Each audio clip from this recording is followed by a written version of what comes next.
For nearly 3 years now, dozens of homeowners in rural Crook County have been at war with what they claim is a mining operation that has ruined their groundwater.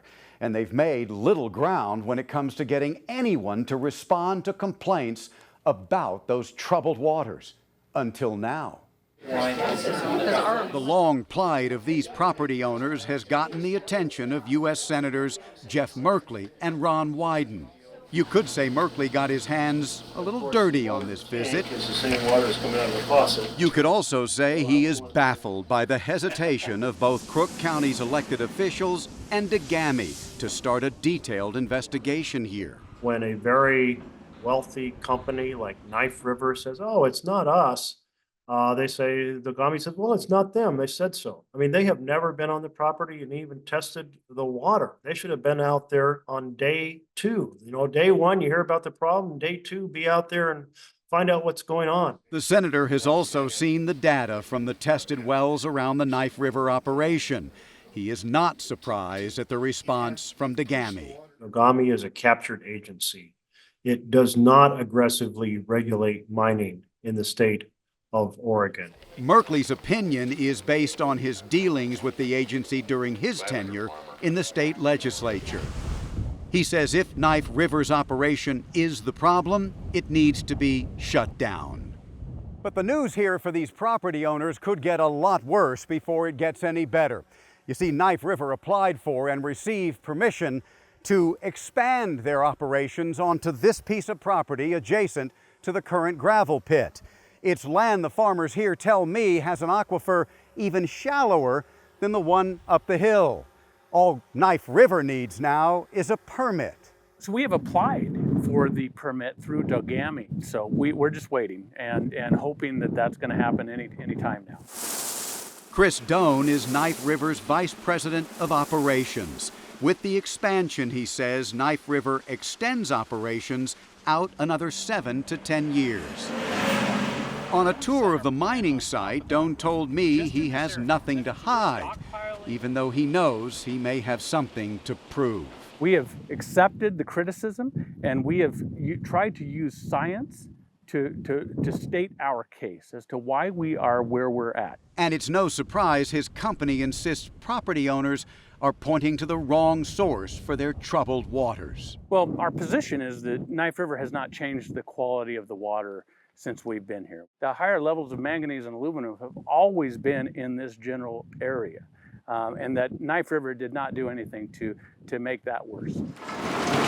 Despite the fact that the mine cuts through the groundwater, despite the dumping of wash water into those unlined holding ponds, Knife River is forced to rely on its decades of mining experience and the opinions of those paid to know, including this new report from the private Oregon firm Mount Hood Environmental.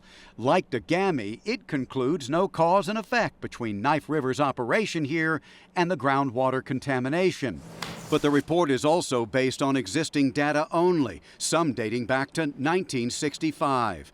No additional testing downgrade from the mine was done for this report. We have done this sort of mining very successfully, but never in water. We would have never done it in water. Susan Hermrich joined the Crook County Commission too late to make decisions about Knife River's initial operations, but not too late to influence the new expansion.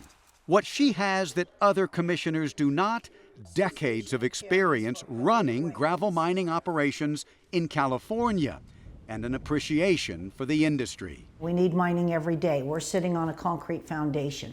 We're driving on an asphalt, driveway. We need mining. People get upset about aggregate pits, but they're a necessary part of life. So I am very pro-mining. What you will not get her to say is that she's convinced this mine in this location was a good idea. In fact, as a past member of the County Planning Commission, she voted against the expansion of this one. The commissioners chose not to follow the Planning Commission's advice. Commissioner, do you trust the experts on this?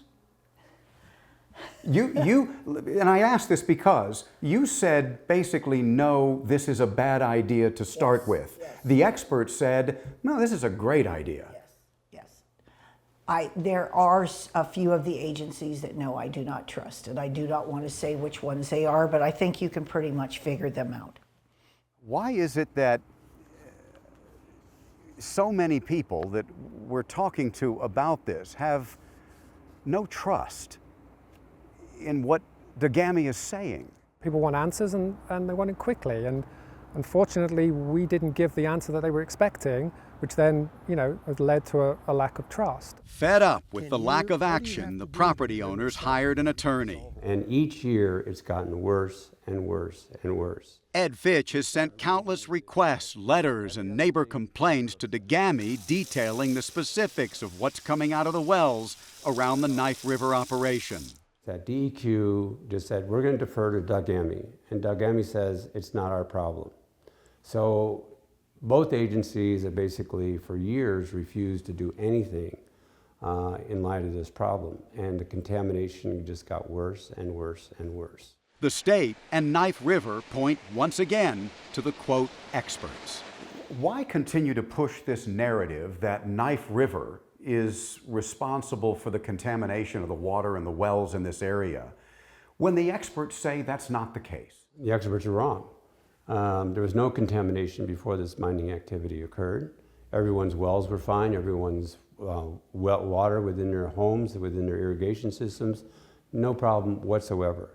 It's only happened as a result of this mining. You can't grow much. For now, Ashley McCormick and dozens of her neighbors are stuck, hauling in water every week, replacing damaged appliances, clogged plumbing, and burned out well pumps. Sell the house. Get out of here. Stop messing with this. Who would want to buy it? There's no value in it. It's as good as just the land. You can't, the pipes are constantly having to be cleared out and cleaned. Appliances are going out, faucets, the sprinkler systems.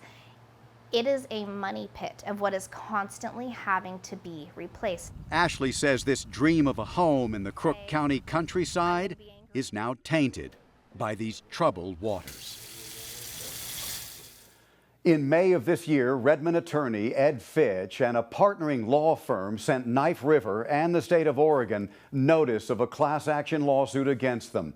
And then there's this. Due to a very recent pressure from Senator Merkley and Crook County, Governor Tina Kotek is demanding the testing and data collection in and around the mining site that could prove once and for all why so many wells have been poisoned.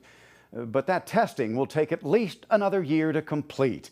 And even more help could be on the way as Congress is now considering a spending bill to cover all of the costs of all of that testing. We'll keep you posted. I'm David Clue, Central Oregon Daily News.